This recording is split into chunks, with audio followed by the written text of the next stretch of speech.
Next হচ্ছে বৃষ রাশি বা বৃষ লগ্ন। দেখুন আপনাদের লগ্নের অধিপতি এবং ষষ্ঠ ঘরের অধিপতি হয়ে গেল শুক্র। ষষ্ঠ ঘরের অধিপতি শুক্র তুলা রাশিতে 2 নভেম্বর এই মুহূর্তে তুলা রাশিতেই অবস্থান করছে। এই সময় কিন্তু একটু নিজের দিকে ফোকাস করা প্রয়োজন। নিজেকে একটু ব্যস্ততার মধ্যে নিযুক্ত রাখুন। যারা ধরুন যোগা বা প্রাণায়ামের সাথে যুক্ত হওয়া, নিজের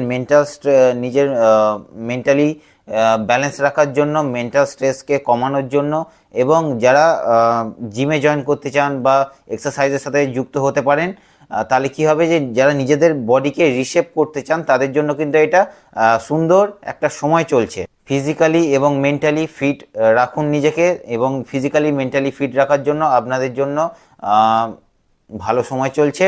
আর এই মুহূর্তে দেখবেন যে আপনাদের সপ্তম ঘরের অধিপতি মঙ্গল কিন্তু সপ্তম ঘরেই বৃশ্চিক রাশিতে অবস্থান করছে। আশেপাশের লোকজন কি বলছে একটু শোনার চেষ্টা করুন, তারা কি অ্যাডভাইস দিচ্ছে সেটা আপনারা মেনে চলার চেষ্টা করুন। আলটিমেটলি কিন্তু এটা আপনাদেরই কিন্তু লাভ হবে।